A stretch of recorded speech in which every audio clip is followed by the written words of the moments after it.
Coming up on Crime Files. This is the story of a family that has been through repeated tragedy. My sister was brutally murdered. I didn't mean it. I'm telling you, I didn't mean it. And then we fast forward to 2018. Now, 12 years later, her daughter is murdered, brutally murdered. One family, two murders, and striking similarities. I hit her quite a few times.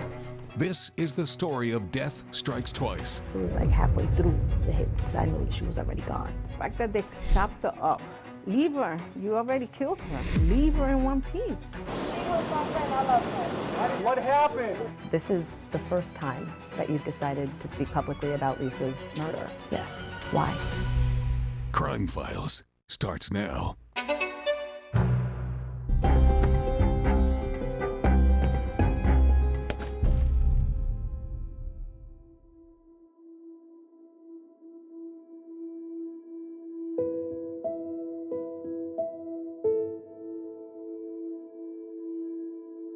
This is a story about a family that's seen the worst of humanity. It was really hard for my family to endure that kind of pain. I can't even begin to tell you how awful the stuff my sister went through. Your heart breaks for Jackie Perez. She lost her sister, Marilyn Ginel, in 2006. At the time, Marilyn was living in an apartment in the Bronx with her 3 children. All 3 kids are from the same father. He didn't treat her right. And Marilyn had decided to leave the father of her children. Sadly, her next relationship wasn't any better. Why are you hiding your head? She found herself involved with Robert Coakley, who had served time in prison. And while Marilyn did know about Robert's criminal past, what she didn't know was that he was married.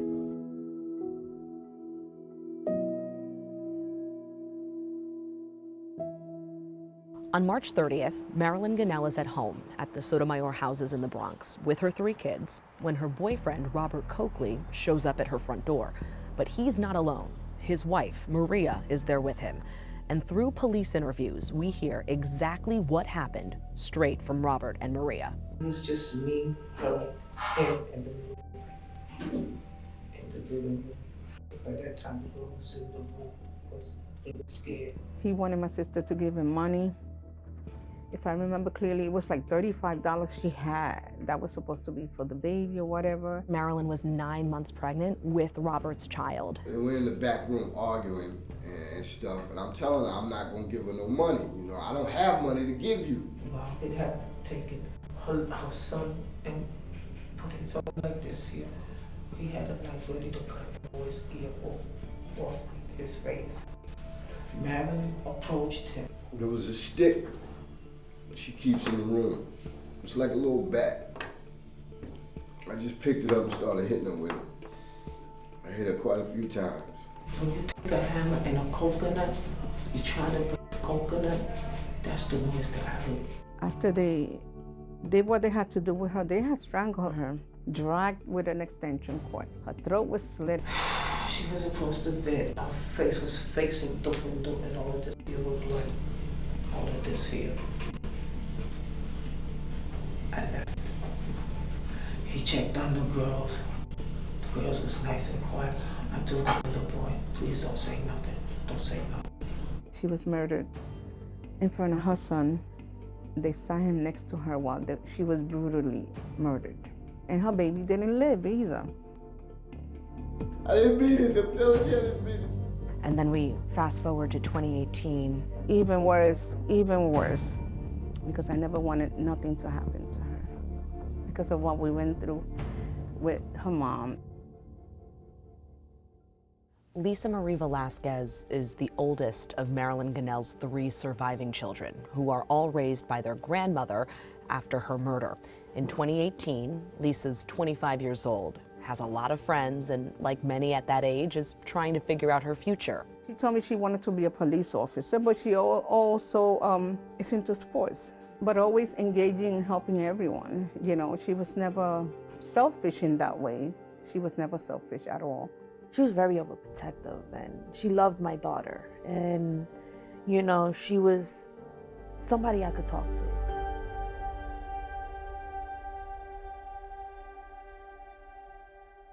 Lisa Marie Velasquez is at her grandmother's house. She receives a call. Her grandmother does not know who is on the other end of that phone call, but immediately thereafter, Lisa says she's getting up, she's getting dressed, and she leaves the house. So obviously my mother asked her, where you going? And she had told my mother, mind your business. Lisa never comes home that night, and she's not responding to any calls or texts, which is unlike her. And so one of her friends takes action. She called the police or the precinct and reported her missing. She went to my mom, and that's when they started the whole missing process. We started making flyers, putting it all over Facebook.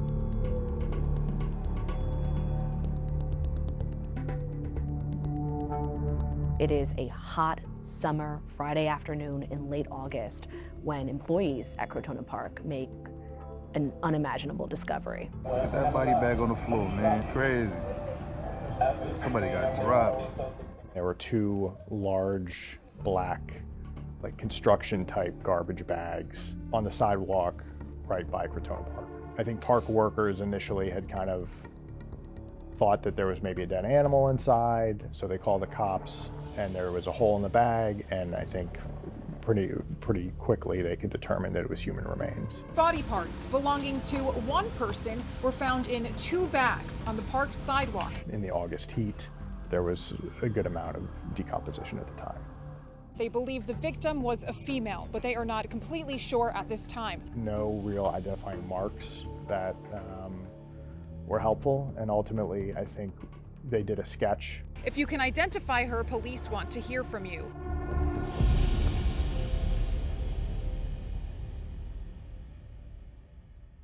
Following Tuesday, late Tuesday night, officers are called to Barretto Point Park. Her family made a grim discovery Tuesday when they found body parts washed ashore in bags here in the park.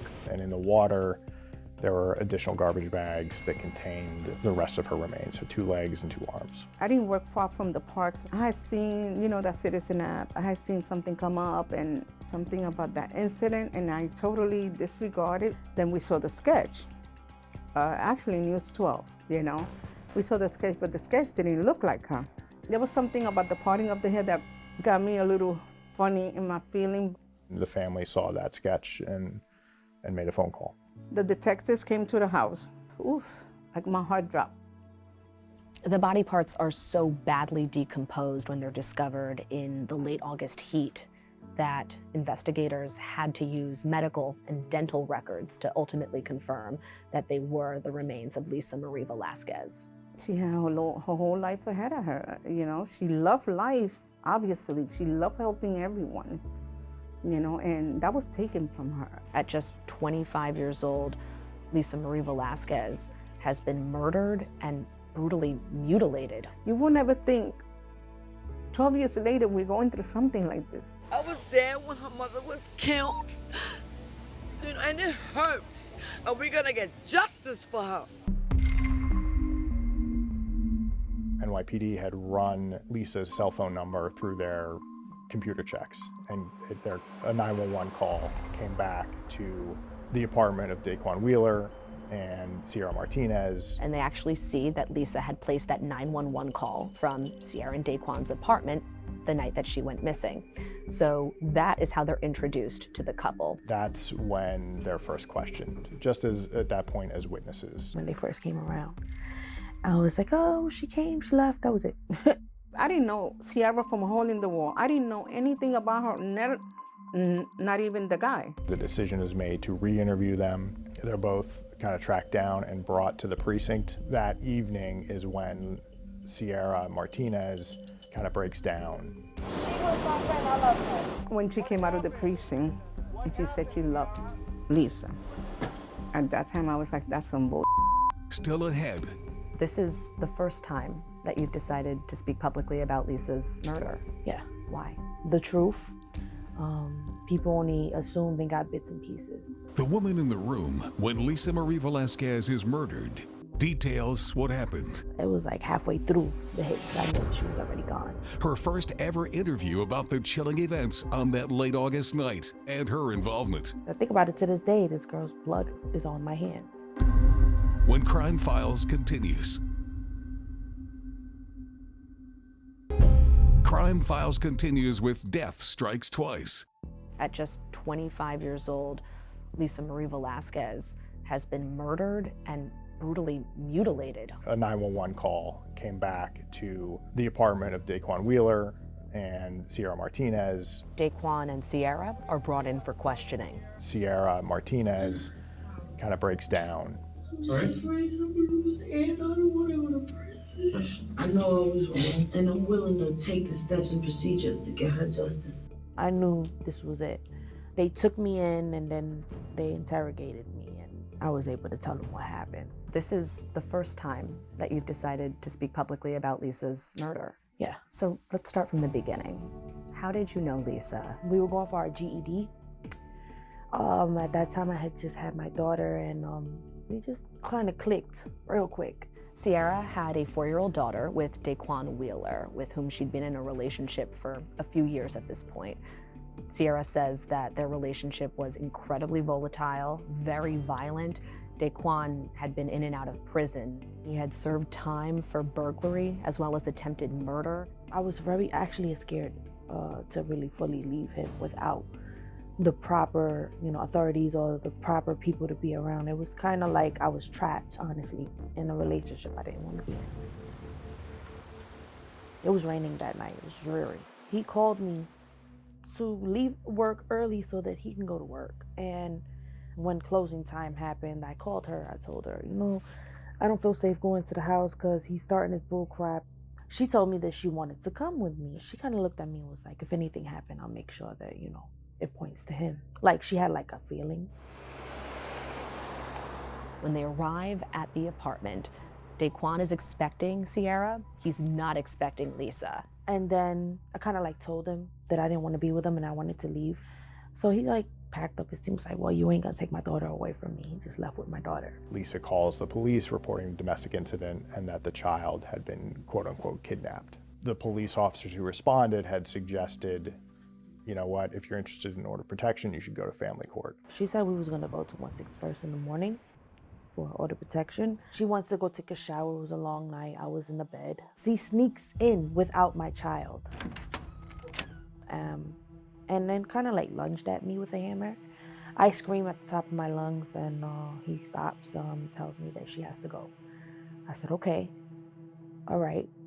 He said, she has to go and I mean now. I said, okay, fine. Instead of leaving, from the bathroom, she goes right into the room. I mean, it was faster than you know it. He hit her over the head with the hammer. He hit her hard. She didn't see it coming, that was for sure. As soon as she hit the floor, I jumped on top to stop him from hitting her. There's a chance and a tiny window that she could have survived if he just didn't hit her again. And then we could have had the ambulance come get her because he hit her hard, but I'm pretty sure she could have survived that. It was like, in his eyes, it's already said and done. His fear was that she would recognize him when she woke up out the hospital and tell the cops, and he just kept on flinching at me to move away from her. And then when I finally got off of her, I pleaded for him to stop. He didn't. Very vividly, she describes him almost like he was positioned like riding a horse. He was straddling her from behind and just repeatedly, blow after blow, striking her in the head with a hammer. I didn't really get a chance to see him finish her off because I heard it and I just heard him going over and over with the hammer. I believe it was reported 14 times. I kind of knew the moment that she died. It was halfway through the hits, I knew that she was already gone. I was so scared.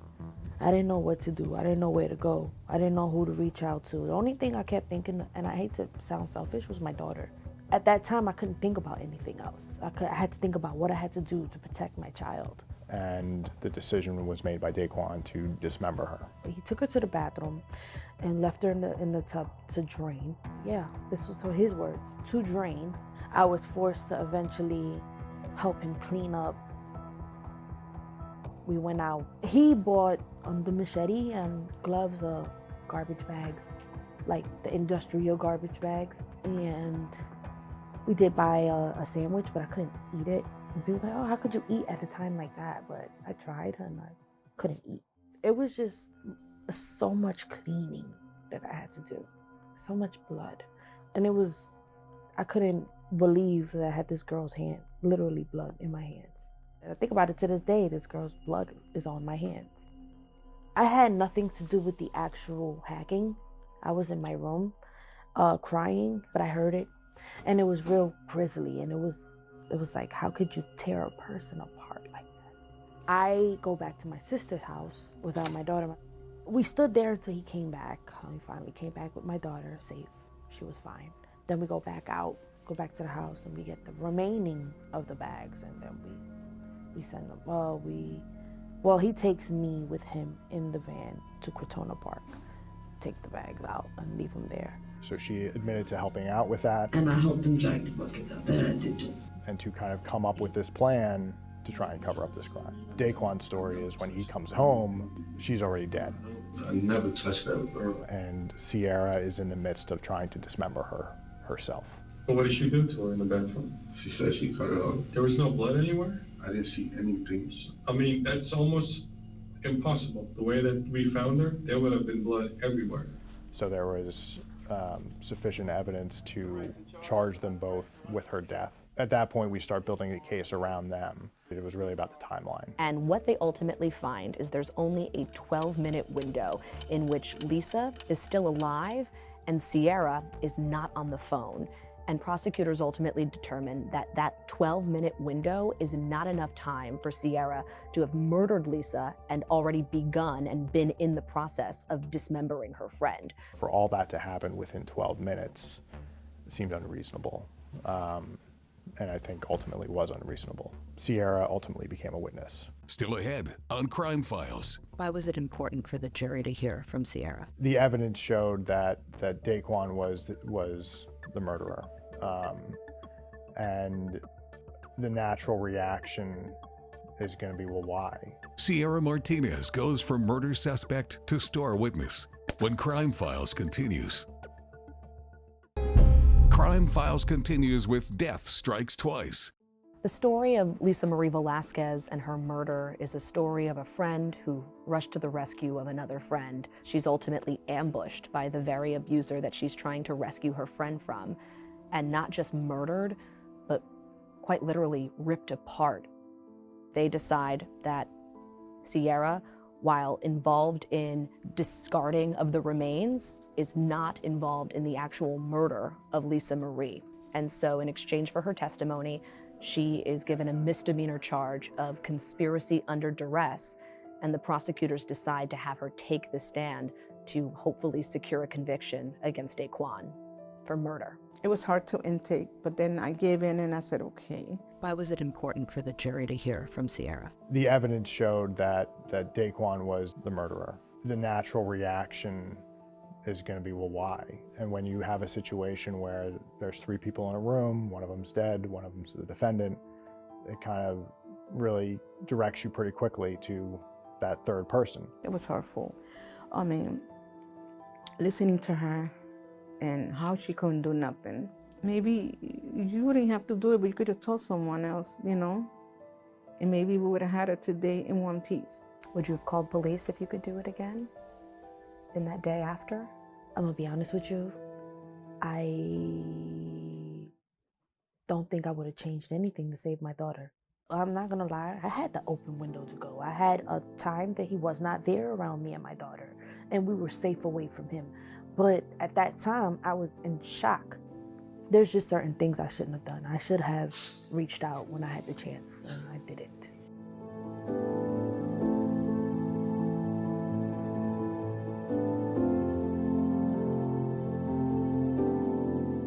Eventually they let me go. I served 9 months. Some people will say that's not enough. A lot of people will say that I should have gotten the same thing he got.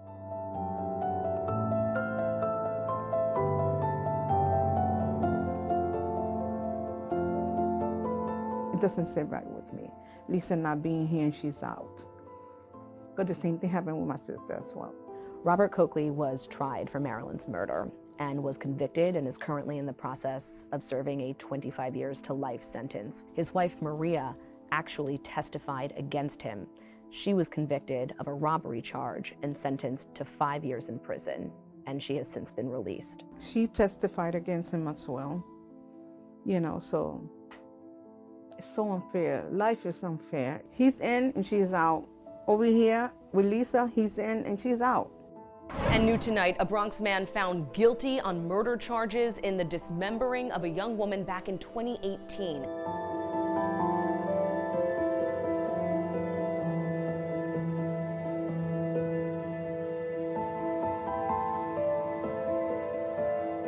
They'll have parole interviews every 2 years, and if the parole board ever decides to release him on parole, then he'll be on lifetime parole, you know, for the remainder of his years. If they want me to come to every parole board to support that why he should stay there, then I'm down for that as well. I'm down for supporting that family as much as I can. Your heart breaks for this family because they've seen the worst of humanity, not just once, but twice. They have seen the worst of what domestic violence is. Why did you hit her with a hammer? To me, she got justice and she didn't, you know, because she's not here. A monster's too good for him. Calling him a monster is too good for him.